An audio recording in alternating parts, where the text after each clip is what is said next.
Oh, hi, everybody. Ezra Levant here. It's nice to see you. It's October 2nd. What a world we live in. What a time to be alive. The best of times and the worst of times, but mainly, let's be honest, the worst of times. The big news overnight, of course, is Donald Trump declaring to the world on Twitter, of course, that he and the First Lady have tested positive for the coronavirus. You know, so far he has no symptoms, but he's quarantining himself, which is quite something for any sitting president to begin with, let alone 30 days before an election. Just incredible, really. A lot to talk about, including the reaction from the tolerant left. Oh my God. But other things too. I mean, what we do every day on this show, as you know, is we talk about the stories du jour, and we take your viewer feedback through Super Chats. To the right of the TV screen on your website is a little box, a little window with a ticker tape of comments. I can't read them all. I can't get them all. You can't even keep up with them. But if you want me to notice yours, throw a few dollars behind it, and it becomes brightly colored. I see it out of the corner of my eye. If I miss it, our producer-editor Justin brings it to my attention. For example, Gabriel Mainville says, I wish to see an interview with Eric Duhem. I try to imagine how fun it would be. Well, we have had Eric Duhem on our show, not enough, but at least twice a year, going back for the 5 years we've been around. I really like Eric. I met him when I was in my 20s, and he was too.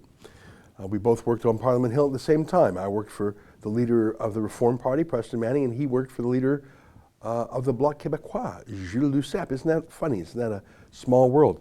I had a chat with Eric just the other day.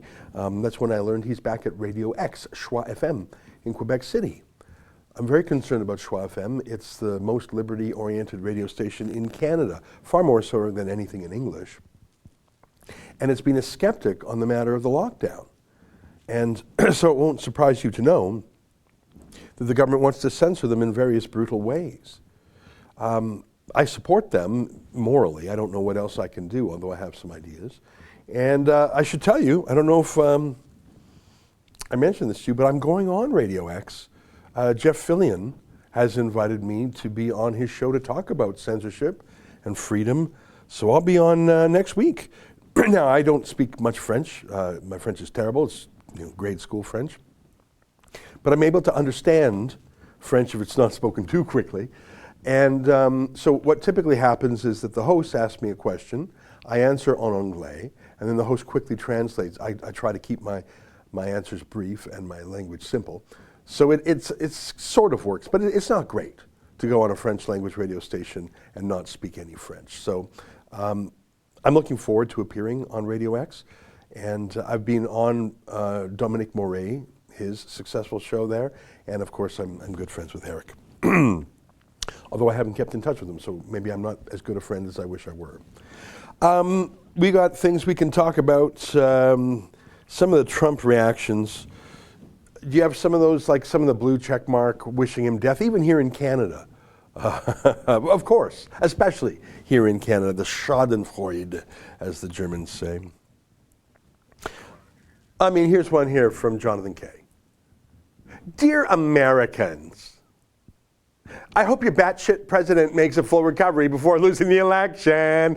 I don't cheer for anyone to die, no matter how poetically just it would be. Hey guys, it would be totally poetically just for Trump to die, but I'm not going to say that. I'm not going to say that.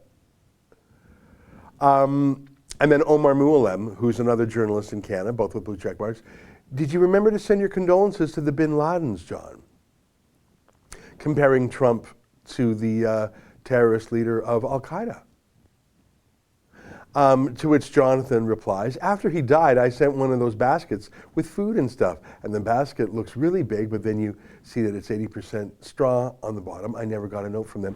Just a little bit of funny banter. I mean, it's funny enough that a blue checkmark liberal, and I called Kay a liberal, even though he worked for years at the allegedly conservative National Post, but it was actually I who revealed that Jonathan Kay was the ghostwriter for Justin Trudeau's biography while he was working as an editor at the Post, and he did not disclose that to readers. So he's no conservative, but he has styled himself as some sort of, anti-cancel culture, don't be mean guys. Like he's sort of the never Trumpers. I don't like Trump because he's mean. Guys, sure, Trump has brought Middle East peace that no one thought was possible. Sure, he brought America the strongest economy ever and has bringing it rocketing back out of the pandemic lockdown recession. Sure, he has caused NATO countries to strengthen their commitment to defending the West. Sure, he's boxed in China, spoken of China's currency manipulation. Sure, he has it's brought back energy, oil and gas, fracking, drilling to America. Sure, but he's so rude, guys. But I just want you to know it would be poetically just if he were to die. That's obviously your Canadian blue checkmark liberal, but in America, Zara Rahim, it's been against my moral identity to tweet this for the past 4 years, but I hope he dies. Now, who's this Zara Rahim? Well, she was a Hillary Clinton's national spokeswoman in the last campaign. That's why she says, it's been against my moral identity for the past 4 years, but. And as we know, you can ignore anything in a sentence that precedes the word but. Oh, that dress is really nice, but it makes you look fat. No, ignore everything before the word but. This Democrat, a senior Democrat, official messenger for the Democratic Party, Hillary Clinton's national spokeswoman, hopes Trump dies. So it really hasn't been against her moral identity. The Democrats absolutely believe that. Feel free to show me any more of those, but it's just endless. It's just that all the way down. And you know what? I'm not offended. I'm not dainty. Oh, someone wished Trump would die. Bring me my smelling salts. I do declare. No. I'm just saying, yeah, the Washington Post. So this is Jeff Bezos' newspaper. This is the newspaper of record. Opinion. Imagine what it'll be like to never have to think about Trump again. Hey guys, I'm having an erotic moment. I'm in my bathtub, completely naked, glass of wine, just getting to know myself, just some me time. And I'm imagining what it'll be like to never have to think. Guys, join me in this erotic moment of imagining what it'll never be like, never have to think about Trump again. That was published by the Washington Post. Their erotic fan fiction of Trump dying. They're literally having an erotic moment, a snuff fantasy of Trump dying. That's your tolerant left. And that's my point. I mean, conservatives can dish it out too. Although generally they say things like thoughts and prayers, pray for the family, whatever. I'm not saying there aren't rude people on the right. I might even be one of them. But the left, their chief criticism of Trump is he's so rude. And, oh yeah, I hope he suffers through this and dies as he's losing on election night. If she feels this way about you, I hope they die. Wow, real petty of you, man. You had a chance to be a good person here and take the high road, but you didn't. Disappointing. Just kidding, laugh out loud. Hope he dies slow. Woo! Hope he dies. Yeah, the irony of Trump catching a disease he let thousands of people die of is quite delicious. Even if it wasn't vegan, I wouldn't stop eating it. Woo! Must die. I only ever wanted you to suffer. Hey, guys, Donald Trump's so mean and rude. That's why he's embarrassing our country. We're the tolerant left. I hope you die painfully on election night when you lose. Woo! Join the left. We're the tolerant progressives. We totally don't hate you, and we absolutely don't hate America. It's just a bit of a reality check. But then again, these are the people who, why would they be any more legit on the be nice, be compassionate than, I mean, every single Me Too groper, sexual harasser, rapist was a Democrat male feminist. Harvey Weinstein, male feminist. In this country, Jian Ghomeshi, male feminist. Was there a single groper who wasn't a male feminist. It was a lie. Justin Trudeau, male feminist who groped Rose Knight. Oh, she experienced it differently. Aboriginal affairs, Justin Trudeau truly cares. And then he sacks the first Indigenous Justice Minister in history because she's too ethical for him. Minority rights. He took a knee to Black Lives Matter people. He really, really did. Oh, right. And he has dressed in blackface so many times, he lost count in 3 different decades, in high school, in college, and then as a teacher. Like, seriously, over 20 years, Justin Trudeau keeps, like, he's got a kit at home. That's his go-to outfit. He's got, like, would you even have the equipment to do blackface? Like, what would you use? What would you use? I don't know. Shoe polish? Would you use like ladies' facial makeup mud or something? I'm just trying to think. How would you even do it? I wouldn't even know how to start. But he obviously had a kit. He's got like this kit. He's got like his baseball bat and glove. He's got like his skis, and he's got his blackface kit ready to go. You never know when you're going to need it. He actually took it on a canoeing trip that one time. Oh, but no, guys, he totally is about Black Lives Matter. Forget the 20 times he did blackface. He really cares, you guys, just so you know. And it's the Republicans who are hateful extremists, and we just think it would be poetic justice. What's creepy about Jonathan Kay doing that is he writes for Quillette, which is supposedly this, I'm not going to say conservative, but it's sort of a conservative website. I don't know. I guess it's not. You know, there's an actor that I see here and there. I sort of like his acting, but actors should read scripts written for them by writers. Because when actors say their own words, like it's one thing to, being an actor is a very difficult job, I think, to be a very convincing actor. And one of the important things about being an actor is being handsome, and that's very difficult. So if you can be handsome, and if you can be convincing as an actor, you've got a lot of boxes checked in life. I mean, you're nailing it. Don't also think that you're good at 5 other things. Like just being handsome, big check mark. Acting in a convincing way, big check mark. Maybe mastering an accent of a different country, big check mark. So Dominic West, handsome, good actor, masters the American accent. That's 3 big things. Don't become arrogant and think you're also smart, because you're not. Take a look at this. A sort of instinctive reaction when you heard? Well, I did slightly leap in the air with joy. You know, he said it is what it is, and I think the phrase is "what goes around comes around." I just hope it doesn't interfere with him being elected out of office. That's all. Right. So you are one of those who subscribe. I'm sure you wish him personally all the best, but subscribe that there's an element of karma in this.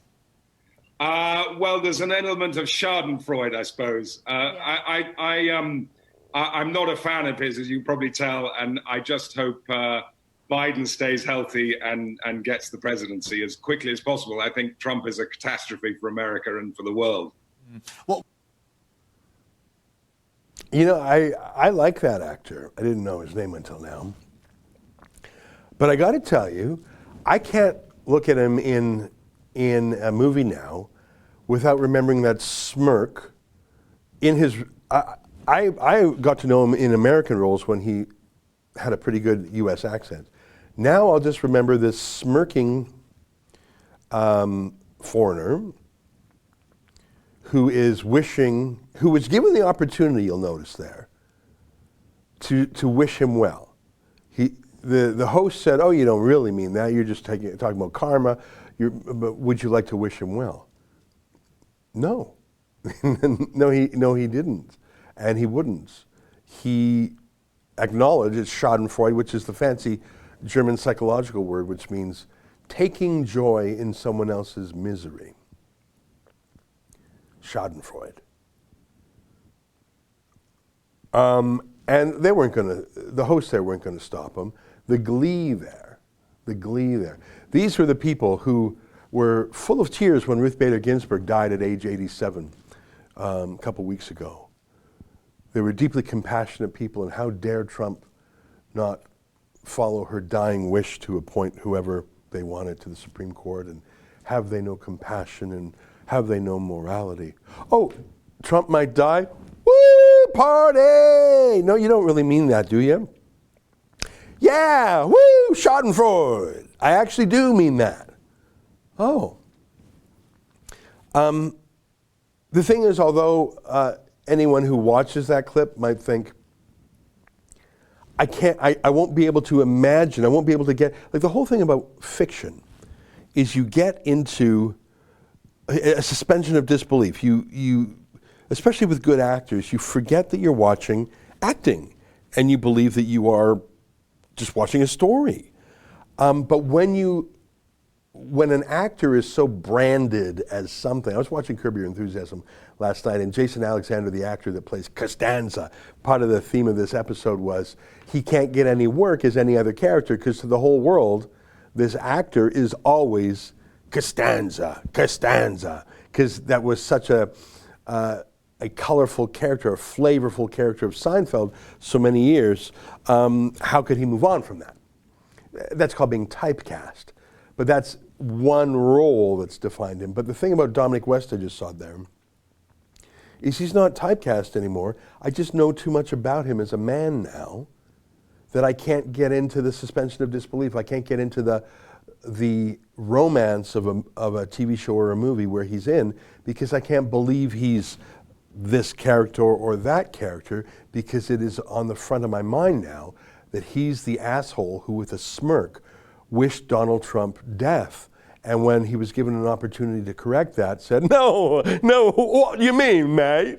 I got Schadenfreude. I can't do that. Yeah, he's got that received pronunciation. Or what's the phrase there? Not received. What do they call that? Not the fancy-pantsy accent, but the just one under. I forget my different accent. Received pronunciation, I think that's what it's called. So I can't look at him anymore now in a work of fiction because I can't forget what he's like in real life now. Curb Your Enthusiasm, Rosie O'Donnell has a lot of cameos in that series. I've been watching that series a bit. And that was all before she got totally woke and totally political. It's hard to see her, just like Alyssa Milano. When you know so much about how stupid they are, how political they are, and how brutal they are as humans, how low they are as humans, the mystique is gone. Like, isn't that what Hollywood's about? Mystique, glamour, mystery. How do they make this movie? Who are these people really? Taylor Swift had a lot of mystique and a lot of glamour until she just decided to go woke. It's just too bad, I think. Because I find it a little bit the same with singers, so I don't think I listen to pop music that much anymore. David Menzies was at Young and Dundas. What was he talking about down there?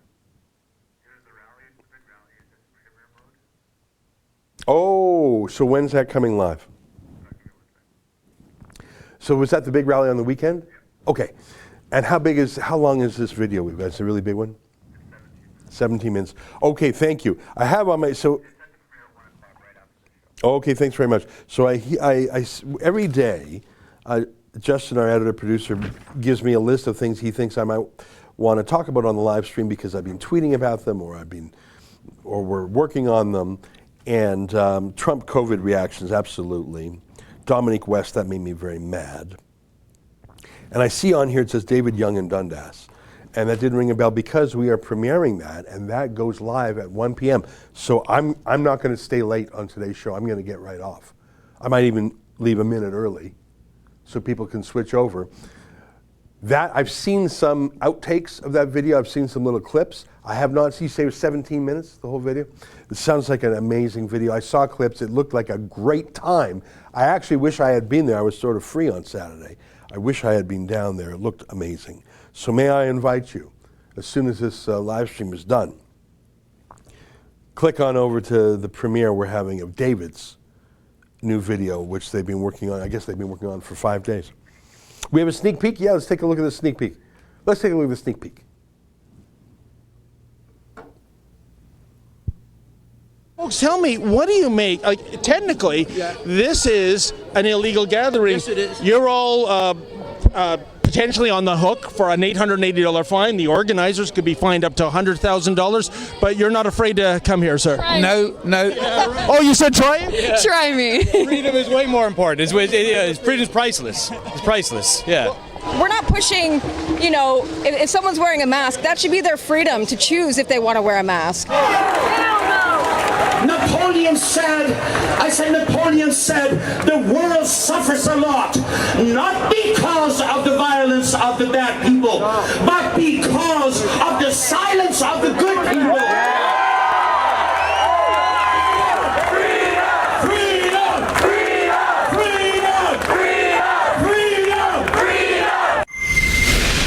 Wow, that looks amazing. Now I see we have the disclaimer right at the very front of it. Can you check with Efron and the team to make sure if there's a particular comment that we have that disclaimer on the comment too? Because that is a new rule. We were contacted by YouTube and told that and that's why we said YouTube requires, because I would not put that on there. I would not say, this contradicts official sources. Yeah, we're called the Rebel. We contradict official sources every freaking day. If you want state media, go to the CBC or, I don't know if Pravda still exists, Izvestia, RT, Russia Today, or go to the BBC. If you want the state broadcaster's point of view, you can get it. In fact, our motto is telling the other side of the story. YouTube contacted us the other day and said at one of these street rallies, we talked to someone who used the word scam. And I don't think she was saying that the virus itself is a scam. She's saying the politics and the medical politics and the lockdown politics around it were a scam. But YouTube said, that's a strike. That's a policy strike. And if you know what that means 3 strikes you're out. As in, get ready to have your entire YouTube channel shut down. So they said, in a newsy way, you can show dissident opinions, but you must have on screen a disclaimer saying this is not the government opinion. All right, well, if that's the rule, that's the rule. But I'm not going to put that up without indicating that I'm being forced to put that up. It's not worth losing our entire channel of Rebel News over. But neither am I going to pretend that that's our editorial decision to put that on the screen. So that's why it said YouTube requires, right? Is that how YouTube dictates or whatever YouTube requires? So putting that at the front end is probably a good idea, but it's also, if there's a particular comment in the 17-minute vid that questions, you weren't in that meeting, Justin, but yeah, over the comment, that not anything critical of government policy, but then anything that uses words like hoax, scam, sham. So putting it in the front is a very good idea. But if there's a particular, and I haven't watched the whole 17-minute vid, so maybe just have A10 review that video, because we don't need another strike. We just literally got the call from YouTube, Google the other day. Maybe there's nothing in there that is acute like that. And I know that thing's already in premiere mode, but maybe if A10 can just get a little look through. I think he was in that meeting. All right, folks, don't mind me. I wanted to tell you we got an amazing video coming, and if we have to take it down and put that label on it, we will, even though that's unfortunate, because we don't want another strike. But I think it's important from a transparency point of view for our viewers to know that YouTube is absolutely censoring our pandemic coverage. And by censoring it, I mean forcing us to disown or disavow something that the government doesn't like. And that's why we're saying YouTube requires us to. I would never put something, it's a streeter, it's a vox pop, it's a man on the street video. no one thinks I'm talking to leading epidemiologists and public health doctors. You know, we're talking to a guy on the street. What do you think? What do you think? What do you think? They're not wearing a white lab coat and a stethoscope. So yeah, we know it's just grassroots opinions, dissident opinions. They might be right, they might be wrong. That's the thing about opinions. And YouTube is saying you must put on the screen that this is not an officially approved opinion. Yeah, welcome to Rebel News. But if YouTube is forcing us to put those things on screen, fine. We will. Not going to lose the channel over that. But we will indicate that we are doing so under duress, which we do. But if we're going ahead and putting that warning label on under duress, let's just make sure that we're applying it appropriately. And maybe A-Town can take a look at that. And if that means delaying the premiere to do a quick fix, we will do that. All right, well, thank you very much for letting me tell you that. I'm just going through the list here that Justin has so helpfully put together. You know who I really like? Someone who would be a hero if she was on the left. You know, there's no viciousness like the left criticizing a conservative who happens to be black, a conservative who happens to be gay, a conservative who happens to be a woman. Even Jews who are right-wing, they get a special hatred from the left because you're supposed to be liberal. Oh my God, they hate gays who are conservative. Oh my God, do they hate black people? Oh, you want to hear racism? Woo! In fact, we saw that through a lot of the Black Lives Matter protests, didn't we? You would see white woke liberals screaming abuse at black cops. How many videos like that have you seen in the last 6 months? 10? And the sexism directed at women of high accomplishment in the Trump administration. Just forget about it. Forget about it. Either you're too pretty or too ugly, but you're there because of your looks or your gender, and just the raw torrent of abuse. Yeah, there is no hatred as deep as the hatred of the left facing a minority who doesn't know stay in your lane. What are you, getting uppity? And I say all that because Dr. Kulvinder Kaur would normally be such a hero, bright, successful, accomplished, educated, achievements, medical doctor, public spokesman for doctors on many public policy issues, energetic, ambitious, great Canadian. Check, check, check, check, check. Did I mention she's a woman of color? Yes, I did. Because, oh my God, do they hate her for that? Because she's a skeptic of the pandemic lockdowns. And she's been active mainly on Twitter, criticizing or expressing doubt about the medical politics of the pandemic. And do they ever hate her? In fact, leftists, here's an example. Kulvinder Kaur. I long for the days when science medicine are devoid of politics and respectful professional debate based on facts and evidence resumes. Why is it that those who proclaim to be anti-racist and endlessly denounce white supremacy are most inclined to publicly attack people of color? That's true, and she's not crying wolf. Look at this next tweet here. Dr. Fraser, U of T academic PhD, who I have never engaged with, calls me a lunatic for discussing long-established science of community herd immunity, which he calls garbage, while denying T-cell existence. His ad hominem attacks and politicization of scientific debate are dangerous. Isn't that the truth? So look at that woke white liberal there. Look at that woke white liberal. Hey guys, he's a PhD at the Donnelly Center, so you know he's smart. Well, he's vicious towards anyone with a different opinion, especially if you are a woman of color who dares not to know her place. I'm glad Kulvinder Kaur doesn't know her place, because who the hell is this loser to tell her her place? Go back. I think she's got some more tweets in this thread, if I'm not mistaken. Scroll down a bit. Yeah.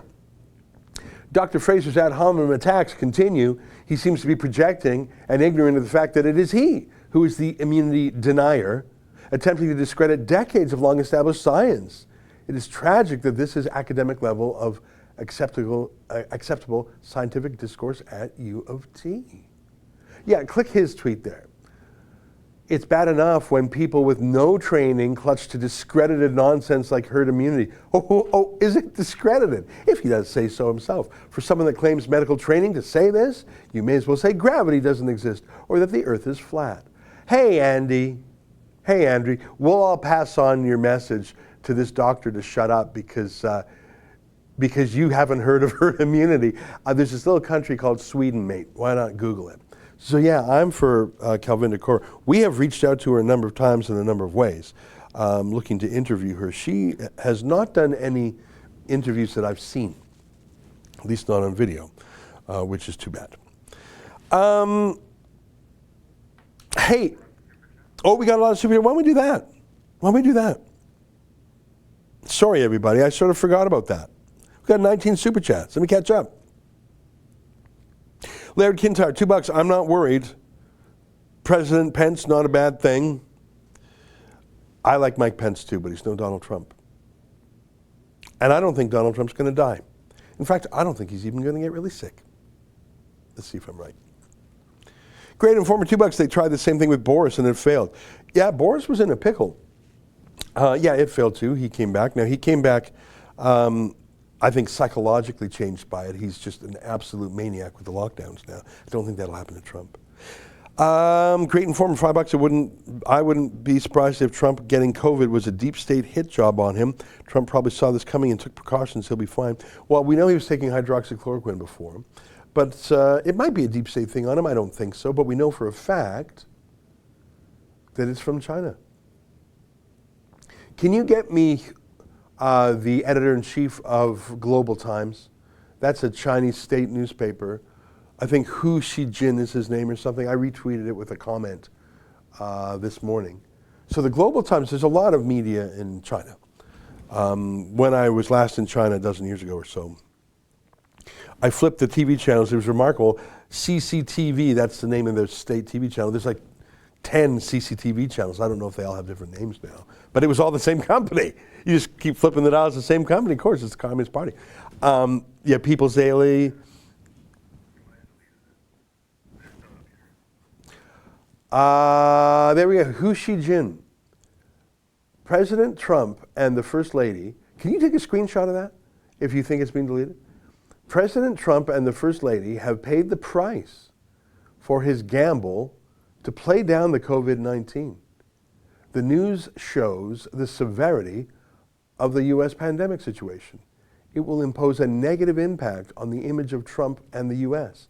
and may also negatively affect his re-election. So that's Hu Xijin. Looks like he deleted it. I wonder what caused him to delete that. Hu Xijin, I follow him. And I'm just going to go online for 1 second on my phone here. I've been following Global Times for at least a year because it is very, very interesting to me. Because I was just mentioning how many state broadcasters there are in China, and there's a ton, right? Most of them are in the Chinese language. There are also German language, French language, Spanish language state broadcasters out of China, obviously with a foreign focus. Hu Xijin and Global Times are an explicitly, I'm just sending you a document, Justin, are an explicitly foreign policy English language medium. What does that mean? They are the official propaganda mouthpiece for Chinese foreign policy towards the Anglosphere, mainly towards America, a little bit towards Canada, Australia, UK. So Global Times is all about Chinese foreign policy propaganda to America. And Hu Xijin the editor-in-chief is the sharpest point in the spear. He's the pointy edge of the spear. And he does little videos sometimes. He is brutal towards America. And I think he thought, oh, stick the dagger in. But it looks like that's being deleted. I wonder if someone from the foreign ministry said, mate, you've gone a little too far this time. I just sent you a screenshot. Would you look at that? 443,000 followers of Hu Xijin. And Hu Xijin follows 670 people around the world. Scroll up. He follows me. You see that? It says follows you there. I just took that screenshot and I sent it to you. Now, when I first saw that, there's a number of Chinese diplomats around the world that follow me. What do you think of that? I mean, if this guy was following 10,000 or 100,000 people, I'd say, okay. You know, some people, they follow hundreds of thousands of people. They're sort of follow back people. And you know they're not actually reading hundreds of thousands of accounts. You can't do that. But when you actually only have 670 people you're following, can you go to his account and click on following? Like, who is he following? How many people am I following on Twitter? I don't remember offhand. I follow 1,700 people on Twitter. It's too much. It's too much. You can't really follow 1,700. You can follow 1,000 people. If you're in the media business, because you don't read everything. 670 people. So here's the kind of people he's following. He's following Kelly Evans at CNBC, Howard Feynman. He's following an English language writer in India, NBC. Financial Times. Like, these are serious players, right? Editor-in-chief, Wall Street Journal, Pete Buttigieg. Like, you see the quality of the people he's following. CNN, Washington Post. He's following other ambassadors, CNBC, the British Embassy in Beijing, the Chinese Foreign Ministry. You see all these, like, look at these people he's following. CNBC again, he really likes them, I guess.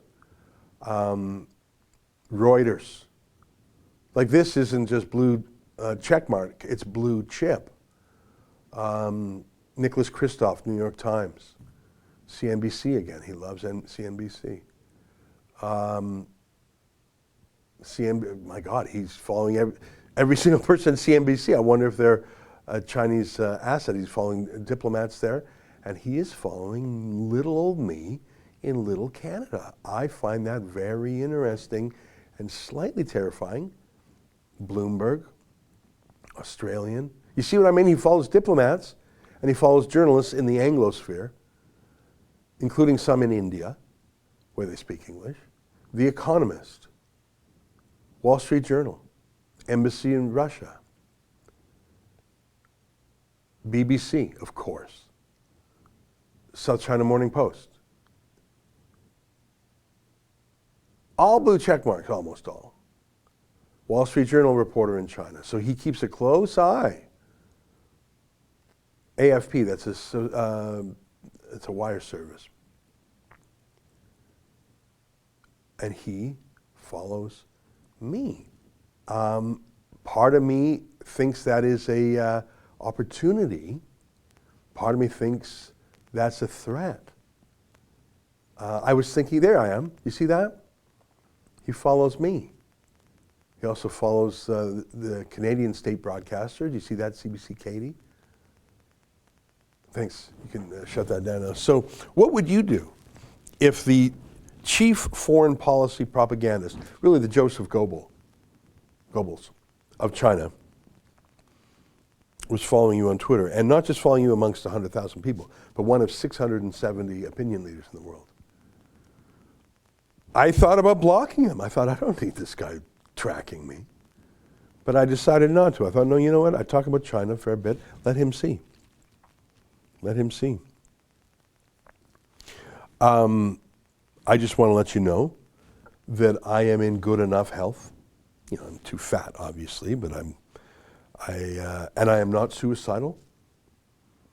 So I just want to let you know, if one day If one day I disappear, it was not voluntary. I have no plans to run away.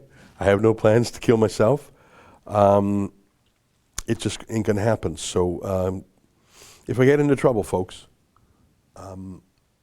if it looks suspicious, it is suspicious. Hey, I want to tell you something. Yeah, so that guy is obviously in trouble because he went too far smearing Trump. Schadenfreude. Isn't that funny? Dominic West, that pompous British actor, has less control over himself than the foreign policy English language propagandist Hu Xijin, who's obviously either been forced to correct or chosen to correct. I want to show you a video that Kian Bexley did. I'm going to come back to more Super Chats. But there was a video we did that got huge, like almost 1 million views. Maybe it's at 1 million already. It was about a farm boy north of Calgary who was driving a tractor. You know you're allowed to drive tractors on a farm if you're 12, maybe if you're 8, I don't know. It's really young, 12 I think. Because it's a tractor, it's a family farm. What are you going to do? And very briefly you go on the road, right? Between one field and another field. You either cross over the road or you go over the road, and that's normal. I grew up west of Calgary. You see that all the time. And by the way, you got a 12-year-old kid driving a combine. I can tell you there is no more careful driver in the world than a 12-year-old on a combine. You know, these kids, they're not kids in some ways. They're extremely responsible. First of all, they're grown up with chores and responsibilities, and we're relying on you to keep the whole farm going, and you have to milk the cows, and you have to do the combine because the whole farm breaks down if you don't. You don't milk a cow, you've got a problem.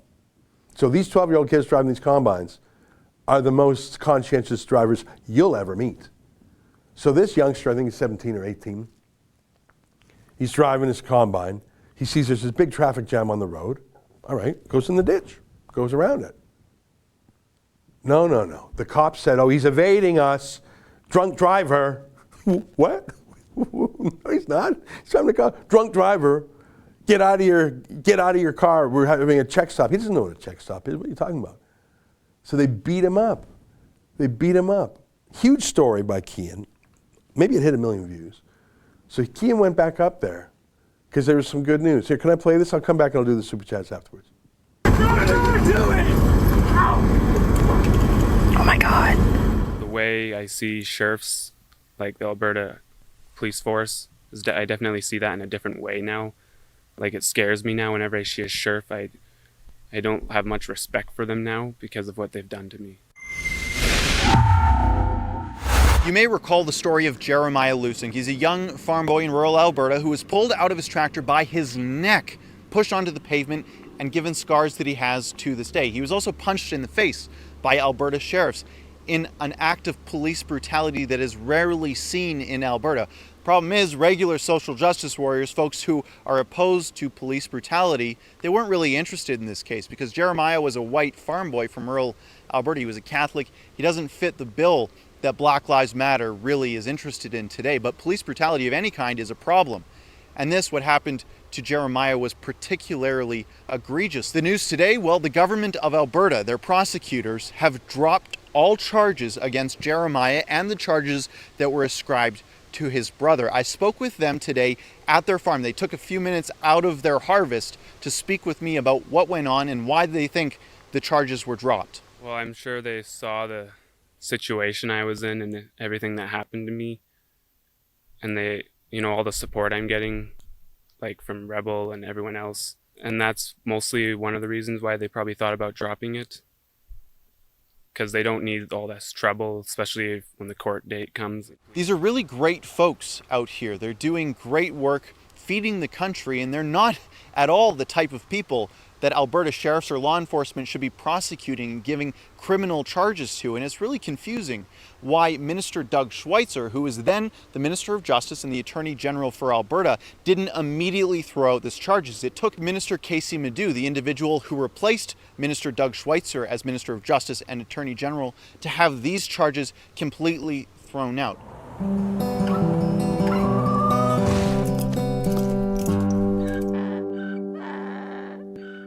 I was grateful that I was able to speak with Jeremiah here today. The first time I came out to their farm to do the initial story on this, he was still too traumatized by what happened to speak on camera. He was also worried with pending criminal charges that he might incriminate himself. Since those charges have been dropped, he was happy to speak with me, and I was really glad we were able to tell his story fully, to let Albertans and Canadians know exactly what the consequences are for having a police force that is so out of touch with rural Alberta. The RCMP ships in officers from Montreal to police rural southern Alberta, central Alberta, northern Alberta, across the country. They're shuffling a deck of officers. Now, the problem with Alberta sheriffs is they're not equipped at all to be dealing with rural Alberta either. Their jobs typically are dealing with VIP protection, protecting courthouses, prisoner transfer, and for some reason, they're also tasked with doing check stops in the middle of rural Alberta, a place that they rarely even visit, much less understand the customs and the law. See, the tractor that Jeremiah was in wasn't subject to the same laws that vehicles that everyday folks drive on the highways is. You don't even need a driver's license or a license plate to operate those vehicles, the tractor. But the police didn't know that, and the consequences were dangerous and violent for Jeremiah, leaving a scar that he has to this day. When I was approaching the check stop, which I didn't know what it was because I was too far away from the sign just to read check stop on it, I saw the lights though, and there's probably about 10 vehicles, 9 or 8, 10 vehicles lined up, so the sign was still too far away to see when I approached the lineup. And I'm like, oh, my field's just down the road a little bit. I might as well just take the ditch the rest of the way, hit my field. So I got into the ditch, and as I was driving in the ditch, I saw this check stop sign, and I go, so I'll just keep driving till I get there and see what happens. And when I got to there's a crossroad. When I got to just about where the crossroad was, there's a sheriff waving me to stop, and he had a mask on and gloves. So I thought this had to do something with COVID, maybe actually, like checking for COVID breath. And I'm not going to stop in the ditch because there's quite a steep slope there. It's just too dangerous. So I drove up on top of the crossroad, and I thought I'd maybe stop there. And I wasn't even barely on the crossroad, and a sheriff comes behind the vehicle and just slams the fender as hard as he can. And that's what made me mad. And it scared me at first, like, what the heck is he doing? And I look behind me and there's a sheriff there. And I stopped the vehicle and the tractor rolled to a stop. And I opened my door and I asked him what he wanted. And then I couldn't quite make out the words he said, but I know from hearing the recording later, he said this is a mandatory alcohol screening check stop. But I never heard those words. The tractor, he was still too far away and the tractor was running. And then when he finally came to about where the door is, I could hear him better. Mm-hmm. And he asked me to shut the tractor off. And I said no, because you got to put the park brake on, then give it a few minutes to cool, then I can shut it off safely and then walk out of the tractor. And so I declined that. And then he asked me to do a breathalyzer, which I still thought was for COVID-19, because they're wearing masks and gloves and all that stuff. And what would they be doing? Why would they be doing breathalyzers for alcohol when there's COVID going on? Yeah. And so I said no to that, and then he asked me maybe one or two more times, and I said no. And then he asked me to, or actually he never asked me. He asked me 1 or 2 times, and then I said no. And then right away after that, he said, "You're under arrest," and he climbed into the tractor really fast and started grabbing me. Mm-hmm. And I'm like, whoa, the park brake's not on, the tractor's not even off. You think I'm getting out of the tractor like that? It could roll, it could do anything. It's dangerous. And so I was holding onto the steering wheel and the seat. I'm not getting out of the tractor in this situation. And then a sheriff came up from behind him and gave me a good whap in the face with his fist. And that's when I started bleeding because, he hit my nose real good and my whole face right here. And so there's blood going everywhere, and then I was choking on blood, and then the sheriff pushes my face to the ground. And so and then he's like, "You're resisting arrest." And I'm like, "No, I'm not," because he's on top of me. I can't move. And I couldn't even tell really what was going on, but I think a sheriff came around the door and opened the other one and is pulling on me from there. That's what it felt like. So I was being pulled from 2 directions, and then plus a sheriff on top of me. And I kept telling him, "I can't move, I can't." like, I can't move. What are you doing? Get off of me. And then finally, when he realizes like he's on top of me and I can't move, then he kind of gets off of me. And then they're able to pull me out of the tractor really fast. And when I fell out of the tractor, I barely landed on one leg. But like you saw in the video, the sheriffs took most of the fall. One went flying down. And when I was about on one leg, then the sheriffs grab my neck. One jumps up and grabs me and pulls me down. And that's when I hit the ground. And then they handcuffed me, and then about when they handcuffed me and they checked my pockets and everything for weapons, which I don't have any weapons, except a knife. They call that a weapon, I guess. And that's when they stood me up, and then they explained things a little bit better, like what this is. But they still didn't tell me what the breathalyzer was for. Like I asked, like, I don't know, 20 or 30 times while I was handcuffed, and they're walking me to the cruiser to put me in. And he would not explain. He's like, it's for public safety. That doesn't tell me that it's for alcohol. I still never even knew what it was for. And I kept asking him, why do I have to do a breathalyzer? For what reason? Yes, it's for public safety, but what is it? And he wouldn't tell me that. And he didn't tell me I was going to be a criminal after I deny a breathalyzer. He didn't explain things like that. I'd be under arrest, or that was mandatory. I didn't know that either. Like, I've never been in a check stop in my entire life. And then I happen to be in one with a tractor. It's crazy. Yeah. And then they stuffed me into the police cruiser, and actually, before they put me in the police cruiser, they wanted to check me with an ambulance because they saw blood, and they wanted to check the sheriff to make sure he didn't get or any infections or anything from my blood or any diseases, whatever. And, you know, I haven't had food since morning. And I haven't drank anything all day either because I don't even have time to take a drink of water. That's the number one reason why my nose started bleeding. I was really dry. And up on your forehead here, the scar you were saying earlier, it's from the concrete? Yeah, that's from mostly like falling on the pavement, and my face was on the ground. They were on top of me, and they're pushing my head really hard on the ground. Like one of them's got their knee on my head, so I can't move. And after I was checked clear in the ambulance, they put me into the cruiser, and I probably sat there for 2 hours. The vehicle was turned off, so the windows weren't open. I encourage you to watch the rest of the video. I'm cutting it short because Justin reminds me that we got to get out of this live stream in 7 minutes. That is a plain-spoken, plain-living country boy. I say boy because I'm not sure his age. I think he's still a teenager. He wasn't used to breathalyzers. What country kid gets a breathalyzer for public safety? And he was beat up by cops.